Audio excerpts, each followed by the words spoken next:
أعوذ بالله من الشيطان الرجيم. بسم الله الرحمن الرحيم.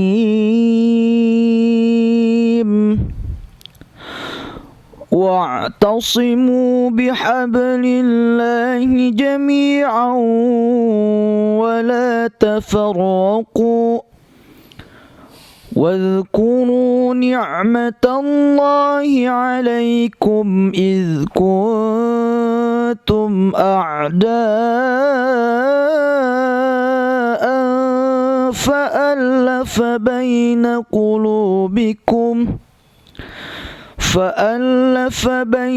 قلوبكم فأصبحتم بنعمته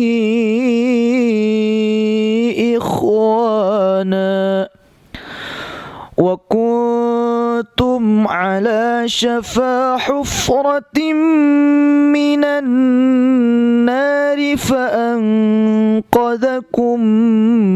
منها كذلك يبين الله لكم آياته لعلكم تهتدون. Sadaqallahul azim. Assalamualaikum warahmatullahi wabarakatuh, teman-teman semua. Alhamdulillah, kembali lagi di channel Taufik.qr. Apa kabar semuanya? Udah lama banget nih nggak bikin konten. Sekarang kontennya kebetulan masih dalam musim wabah COVID-19. Jadi kita bikin kontennya benar-benar eksklusif di tempat yang benar-benar aman ya. Jauh dari jangkauan manusia. Ya, jauh dari jangkauan manusia. Sekarang karena banyak banget nih dari kemarin-kemarin sih sebenarnya Q&A atau question and answer. Yes, that's wrong. Ya, jadi tentang beliau gitu kan khususnya. Banyak banget kemarin yang udah masuk pertanyaannya. Saya bikin Insta Story untuk Q&A. Banyak yang kepoin tentang, karena kan gini ya, kita saling berhubungan gitu. Banyak yang nyangka bahwa kami itu dipersatukan itu satu pondok gitu kan. Padahal sebenarnya ceritanya ya pokoknya di luar dugaan lah. Di luar dugaan gitu kan. Ya, di luar dugaan, jadi nggak ada yang nyangka gitu. Jadi kami ini bertemu pada acara tepatnya milad sholawat bareng ya, yang pertama. Dan ketika itu ada kebetulan manajer sholawat bareng itu kenalan saya dulu ya, pas tahun-tahun 2010 ya. Jadi sebenarnya lebih awal saya kenal manajer sholawat bareng itu dibanding Ustadz Taufik. Beliau adalah Kak Ayu Mubarok. Jadi saya itu kenal beliau udah 10 tahun yang lalu, sedangkan Taufik baru 4 tahunan ya, 3 tahun 4 tahun ke belakang. Jadi kami ini dengan wasilah Kak Ayu dipertemukan di acara milad sholawat bareng. Kemudian di situ ada banyak munsid juga kan. Dan di situ Subhanul Yaum itu kan belum terbentuk 4 orang, itu masih 3 orang kan ya. Pertama kali itu dalam milad sholawat bareng pada tahun 2017 ya. 2018.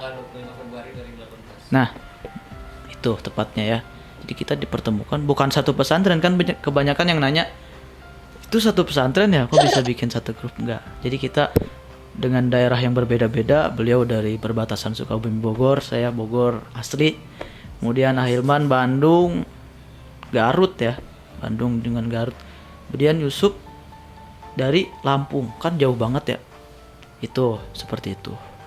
Mungkin cerita singkatnya seperti itu sih. Jadi ketika itu setelah bubar acara, nah kami di situ sholawatan iseng-iseng awalnya, iseng-iseng, dan iseng-iseng itu membuahkan hasil ternyata. Barokah sholawat ya semuanya juga. Insya Allah dengan sholawat semuanya dapat. Nah seperti itu ya. Ya, jadi banyak banget pertanyaan yang masuk. Ya khususnya ini kan kita berdua ya paling sering saya expose juga kan di sosial media gitu. Jarang juga kan kita sama-sama Bogor. Ya dekat. Jadi emang sebetulnya biasanya tuh sebulan sekali kita ketemu ya. Cuman karena corona bikin konten sebulan sekali. Iya, sebulan sekali biasanya gitu. Cuman ya gitu, karena corona ini 3 bulan kita terakhir ketemu itu bulan Maret. Sekarang pas video ini direkam nih teman-teman, karena nggak tahu dipublishnya kapan. Itu Saat aja. 28 Mei. Tepatnya besoknya milad saya yang ke-22 tahun. Gitu. Nah, jadi banyak banget pertanyaan yang masuk. Pertanyaan yang pertama nih dari mana? Dari siapa nih? Dari Shiva 4124. Pernah nggak berantem atau kayak sempet putus komunikasi gitu? Seperti ini penjelasannya.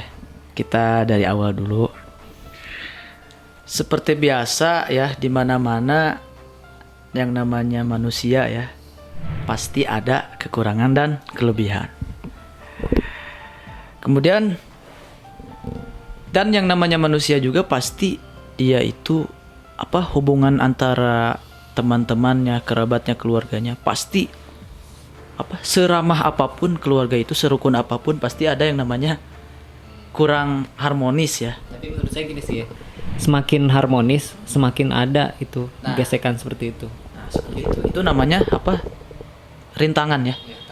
Tantangan. Kan seseorang itu kalau ingin naik diangkat derajatnya pasti ada tantangan, ada masalah. Justru dengan tantangan dan masalah itu membuat kita lebih dewasa. Lebih banyak pengalaman yang diambil dari pelajaran hikmah ya. Likulli syai'in sababun kan ya. Setiap segala sesuatu itu pasti ada sebabnya. Tadi kan pertanyaannya pernah gak? Pernah ya. Yang namanya manusia pasti pernah. Siapa sih di dunia ini yang gak pernah punya masalah? Pasti semuanya pernah. Ya, cuman dari masalah itu bagaimana kita menyikapinya ya. Masing-masing kan punya cara menyikapi, cara pandang ya. Ada juga kan orang yang gak mau ribet menyikapi masalah itu. Udahlah, gini daripada gini. Dah, gak mau ribet. Ada yang kayak gitu. Ya, ada yang kayak gitu. Macem-macem kan, tipe-tipe manusia. Tapi kita di sini berusaha terus profesional ya. Yang namanya masalah ada, cuman masalah itu kita jadikan pelajaran, hikmah, ibroh ya. Ya, kembali lagi semuanya hakikatnya dari Allah. Manusia hanya perantara, syariat ya. Kita hanya melakukan sesuatu sekedar sesuai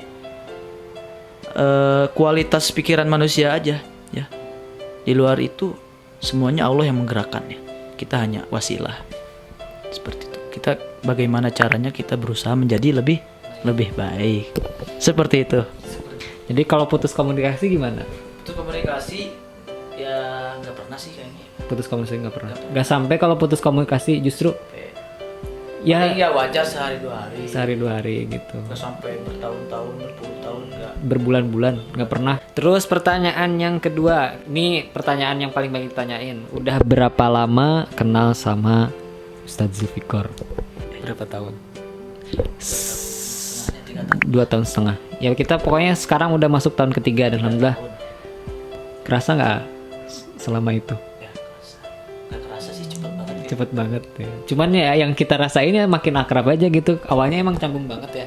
Orang kan tadinya beda pesantren. Beda pesantren, latar belakang berbeda, Beda sesuatu. jarak semuanya. Cuman emang sebelum semuanya saya ketemu sama Ahilman dan yang lainnya gitu.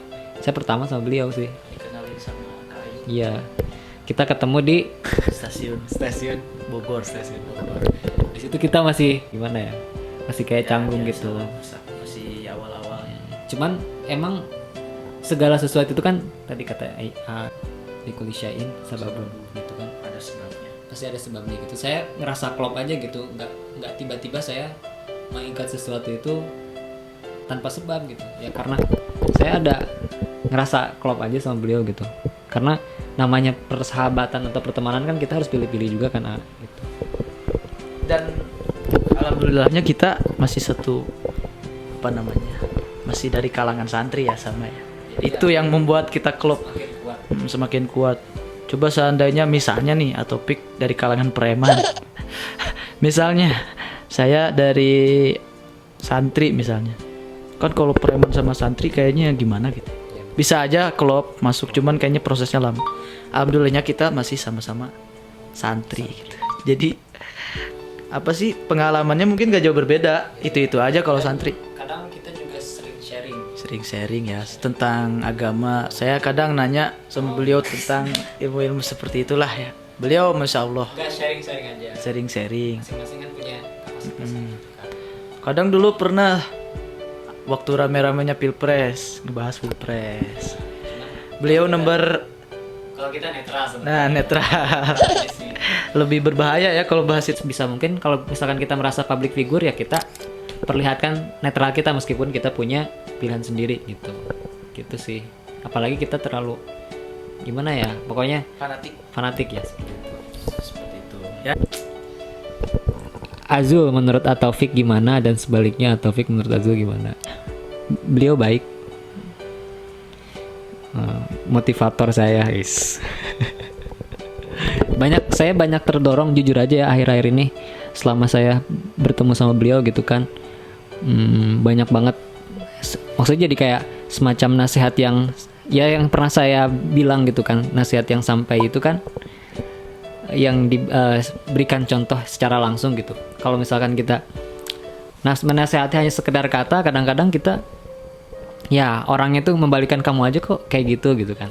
Nah saya ngelihat sosok beliau ini ya kayak gitu, jadi memberikan contoh langsung gitu sehingga kita termotivasi seperti itu. Dan banyak sih, beliau dewasa orangnya, nggak kayak saya serius, saya mau jujur. Jadi ya enak aja gitu, udah kayak abang sendiri. Abang apa abah nih? Abah. Ya gitu sih. Menurut saya jawabannya adalah ya jadi gini. Sosok beliau itu di mata saya, di pandangan saya, satu kata, masya Allah, udah. Jadi gini ya, beliau itu orangnya kalau nekunin sesuatu itu sampai tuntas. Itu yang jadi motivasi saya. Kalau nggak bisa, harus dapat. Ketika di pesantren, saya udah dapat informasi tentang beliau, masya Allah ya. Jadi ini motivasi banget buat saya gitu, buat lebih rajin lagi dalam mengaji, lebih serius lagi. Dan beliau itu lebih orangnya itu apa sih, beliau setia ya. Kesetiaan itu nggak bisa dimiliki oleh setiap orang. That's right. Ya. Setia jadi nah seperti itu. Jadi pada dasarnya niat beliau itu ke siapapun baik. Jadi nggak ada istilah niat jahat ingin seperti ini seperti itu. Jadi lebih banyak memotivasi diri saya khususnya ya, ketika saya down dalam hal khususnya beliau kan rajin ngaji gitu ya. Kadang saya seperti itu di pesantren itu, kalau lagi ini ngaji ingat beliau, masya Allah beliau jadi ngajinya jadi lebih rajin lagi gitu kan. Ya, saya nanya sama orang-orang terdekat beliau ya seperti itu. Oke, mungkin seperti itu ya. Banyak lah, nggak bisa diceritakan, nggak bisa diungkapkan dengan kata-kata. Pokoknya, masya Allah. Apa yang paling banyak diobrolin kalau lagi ketemu? Karya, kehidupan atau apa gitu? Apa kira-kira? Biasanya kalau lagi ketemu itu ngobrol sama bareng-bareng ya. Itu ngebahas politik. Bahas politik itu seru loh beneran. Nggak gibah, beda sama gibah ya. Kalau gibah kan membicarakan aib seseorang, disebutkan namanya. Kalau membahas politik kan kita bisa menambah wawasan juga ya. Menambah wawasan tentang A, tentang B, pemerintahan gitu kan. Nggak selamanya politik itu jelek ya. Kalau kita membahas dengan teliti, dengan baik, dengan bareng-bareng gitu, seru juga kalau ngebahas politik dibanding menurut saya daripada ngegibahin orang, daripada ngomongin orang, mendingan ngebahas politik atau kemudian membahas agama ya, membahas tentang hukum-hukum. Barangkali kan masing-masing pernah ya punya pendapat ketika di pesantren mengaji kan, saling berbagi ilmu ya. Alhamdulillahnya kami semua ini dari kalangan santri semua ya. Mau itu Subhanul Yaum dari Solbas Squad, kemudian kakak manajer juga kan, Kak Ayu juga, dari kalangan santri semua alhamdulillah. Ya, jadi dengan latar belakang yang sama. Ya kalau santri, kalau ngobrol, kalau kumpul ya begitu. Kalau nggak bahas politik, bahas ngaji. Tapi lebih seringnya sih bahas ngaji ya. Saling berbagi ilmu juga. Seperti itu. Kalau gibah sih sebenarnya bukan lebih ke gibah ya. Misal ada masalah di antara kami gitu kan, namanya persahabatan, udah gitu kan banyak banget orangnya gitu. Jadi emang bukan gibah sih, istilahnya mencari solusi gitu ya. Mencari solusi. Pasti dari kita juga sering kayak gitu. Terakhir ketemu sama Azul kapan? 3 bulan yang lalu di Depok pas koper ya Nabi Amin Kidam. Itu 5 bulan yang 5 bulan yang lalu. Kalau ketemu 3 bulan yang lalu. Enggak, jadi gini, pas terakhir itu bulan Desember itu pas Syubanul Yaum. Setelah itu saya nggak ketemu lagi sama anak-anak yang lain karena beliau deket banget kan, jadi paling sering ketemu sama beliau. Sama Bogor kita. Anak Misalnya ada yang nanya nih, kenapa sih yang sering ketemu berdua lagi, Topik lagi, Azul lagi? Misalnya kan pasti banyak yang nanya. Ya karena lokasi kita itu berdekatan, masih sama-sama daerah Bogor. Kan kalau yang lain kan ada yang dari Cianjur, dari Banten, dari Bandung, dari Lampung, Garut, banyak pokoknya yang jauh-jauh semuanya. Karena emang pada dasarnya kita bukan dari satu daerah semuanya. Pasti banyak yang bertanya-tanya kan. Itu satu grup kayaknya satu daerah semuanya tuh. Enggak. pesantren semuanya. Satu daerah, satu pesantren. Bahkan ada yang nyangka kayak gitu. Tapi enggak. Padahal kita cuman karena latar belakangnya sama, dan Allah pertemukan dengan yang sama juga, biasanya seperti itu. Sesuai lah Allah mempertemukan itu. Biasanya kan seperti dalam Al-Quran ada ya, at-thayyibina lit-thayyibat, at-thayyibuna ya, laki-laki yang baik dipertemukan dengan perempuan yang baik. Ada juga bisa dikiaskan dengan seperti itu kan ya, jodoh itu seperti itu. Misalnya kita membahas jodoh, laki-laki yang baik pertemukan dengan perempuan yang baik. Dan begitu juga sama, teman yang baik dipertemukan dengan yang baik, yang jahat dipertemukan dengan yang jahat juga. Jadi, ya, yang pura-pura dipertemukan dengan yang pura-pura juga, seperti itu. Jadi kita harus sering muhasabah juga gitu. Misal kita nggak punya teman nih, mungkin kita juga punya temannya kayak gimana gitu. Mungkin kita berkaca juga gitu.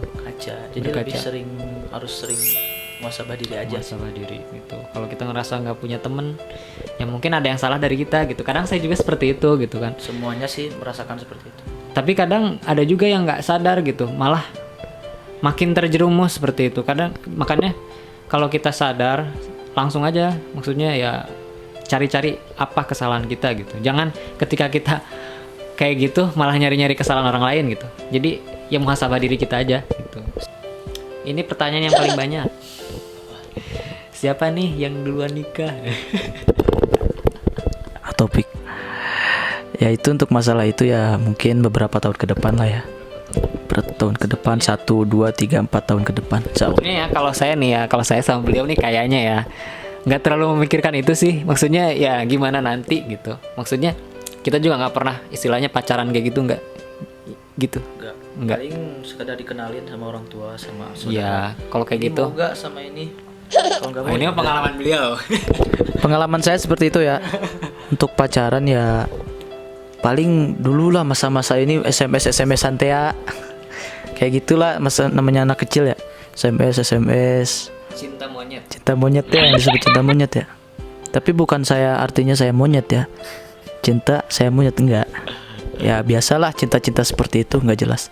Ya untuk masalah nikah, kalau nikah sih nggak ada yang tahu sih. Kalau rencana sih beberapa tahun ke depan insya Allah. Kayaknya pernikahan kami berdua berdekatan. Dengan jarak. Ini juga nih yang banyak di sini mungkin nggak ada ya pertanyaannya. Banyak yang tanya juga jarak umur kita kok bisa sampai. Maksudnya gini loh, kelihatannya kan ada jarak yang lumayan gitu kan. Kenapa kok bisa bersahabat? Saya lahir 95. 98. Beda 3 tahun, berarti lebih tua beliau daripada saya. Tinggal simpulkan masing-masing aja. Saya 95, beliau 98. Berarti lebih banyak. tua Topik. Masing-masing aja sok. 8 sama 5 banyakan mana? Banyakan 8. Jadi lebih tua beliau. Iya. Jadi seperti itu ya. Kok bisa bersahabat? Kok bisa bersahabat? Ya Allah pertemukan. Kalau nggak Allah pertemukan nggak akan bersahabat. Saya nggak memandang umur kalau bersahabat. Mungkin kalau misalkan waktu sekolah emang sangat memandang ya gitu, paham nggak? Jadi kalau sekolah itu ya paling di kelas gitu kan. Nah setelah keluar dari, mungkin karena di pesantren kan kita nggak mandang itu ya. Kadang kalau di pesantren misalkan baru masuk pesantren tuh kelas 1 SMP misalkan. Terus ada lagi yang masuk kelas 1 SMA. Tapi tingkatannya sama gitu mubtadi kalau di ya gitu. Jadi kalau di pesantren nggak mandang umur, tinggal saling merangkul. Kayak gitu. Gitu sih latar belakangnya dari pesantren juga gitu. Nggak memandang umur. Kayak gitu. Kalau emang bisa, why not? Dan kalau emang klop, why not? Kenapa tidak? Oke, pertanyaan selanjutnya, kalau misalkan pengen gabung di Soul Bar Squad, apakah harus good looking? Ya, kan mungkin banyak orang nih nyangkanya kok kayaknya istilahnya ganteng-ganteng gitu kan. Kalau saya sih enggak. Gitu kan ya, apakah tapi kalau mendingan ganteng daripada cantik. Bahaya kalau cantik. Cowok soalnya ya. Enggak sih. Sebetulnya kalau itu sih kebetulan aja gitu. Kebetulan aja dipertemukannya dengan yang tampan-tampan semua. Sebetulnya ya kalau misalkan persahabatan gitu kan, kalau udah deket udah ya nggak kayak gitu. Ya kebetulan aja sih, nggak semuanya ganteng juga sih. Masing-masing kalau penilaian masing-masing kan ya biasa aja. Mungkin ya karena saya sering up posting soal penyakit mental saya gitu kan, bipolar disorders. Sebagai sahabat selama ini menyikapi saya kayak gitu kan, pasti teman-teman juga ada punya teman gitu kan, punya sahabat yang seperti saya gitu kan, menghadapinya seperti apa. Keras banget sebetulnya kan gitu. Gimana sih menyikapinya gitu. Bagaimana cara menyikapinya? Tentang ketika kita misalnya punya teman yang mengalami penyakit yang sama ya seperti beliau, seperti Atopik. Bagaimana cara menanggapinya? Seperti yang saya alami sekarang. Ya pertama, cara menanggapinya itu kita kembalikan lagi, semuanya itu adalah takdir daripada Allah Subhanahu wa taala. Khairihi wa syarrihi minallahi taala. Jadi gak ada yang bisa dipungkiri ya, semuanya itu dari Allah. Ketika kita melihat sesuatu yang di pandangan kita negatif atau buruk ya semuanya, segala sesuatu yang ada di dunia ini atas kehendak Allah ya. Dan salah satunya untuk cara menghadapi seperti itu adalah dengan sikap sabar ya. Sabar, terutama itu sabar, ikhlas menghadapi semuanya. Yang kayak gini kan bukan dari kemauan diri sendiri. Betul sekali. Jadi ini sebuah tantangan juga sih buat kita, buat saya khususnya gitu kan, karena saya juga nggak pernah mau kayak gini gitu kan. Apalagi posisi seperti ini tuh sifat saya tuh sulit ditebak gitu kan. Juga bisa merasakan gitu ya, kadang-kadang kayak gini. Tapi pada dasarnya saya nggak seperti itu. Semuanya ada latar belakangnya gitu, kenapa saya bisa sampai seperti ini gitu. Pada dasarnya namanya bipolar atau penyakit apapun, penyakit mental apapun, itu bukan daripada identitas saya sendiri gitu. Seandainya itu sifat asli saya gitu kan, saya nggak mungkin bisa membuat satu pertemuan yang indah seperti ini gitu kan, ya nggak sih? Gitu. Jadi ya gitulah yang melatar belakangi. Karena kalau ngelihat kalau kata teman-teman saya gitu kan, sifat saya tuh emang berubah sekarang gitu. Ya, saya nggak bisa nilai diri saya sendiri sih, biar orang aja yang menilai gitu. Karena kalau sekarang sih kenapa saya cari jawaban penilaian orang ke saya, karena posisi saya seperti ini gitu, supaya saya bisa ngerubah saya seperti apa gitu. Yang namanya penyakit bipolar atau penyakit mental apapun itu kembali lagi pada mindset kita gitu. Mindset kita, kalau misalkan kita bisa ngerubah sifat kita, insya Allah bisa. Karena saya juga berusaha banget gitu, susah banget seperti itu ya. Alhamdulillah semua yang teman-teman tanyakan gitu, semua teman-teman ya sudah terjawab semuanya gitu. Mudah-mudahan bermanfaat. Iya, bisa memotivasi semuanya juga gitu. Mudah-mudahan seperti itu dan doakan kami gitu kan. Mudah-mudahan senantiasa Allah jaga hubungan kami gitu, persahabatan kami gitu, karena luar biasa banget tantangannya. Mudah-mudahan kedepannya Kurang dan lebihnya kami mohon maaf. Ya, yang namanya manusia pasti ada salah, hilaf dan dosa. Mohon dimaafkan. Unzur ma qala wala tangzur man qala. Lihatlah apa yang dibicarakan. Jangan ngelihat siapa yang berbicara. Kalau antum semuanya kalian melihat siapa yang berbicara, kita nggak pantas sebenarnya berbicara kayak gini ya. Yang antum ambil hikmahnya aja, pelajarannya bisa dibawa pengalamannya dibawa sama kalian di kehidupan sehari-hari gitu. Sekali lagi, jangan ngelihat yang berbicara, ambil yang dibicarakannya. Kalau ada yang bermanfaat ambil, kalau nggak ada ya jangan diambil. Kalau ada yang buruk-buruknya buang, yang baik-baiknya ambil, seperti itu. Ya, kurang dan lebihnya mohon maaf. Terima kasih. Syukron katsiran ala ihtimamikum. Assalamualaikum warahmatullahi wabarakatuh.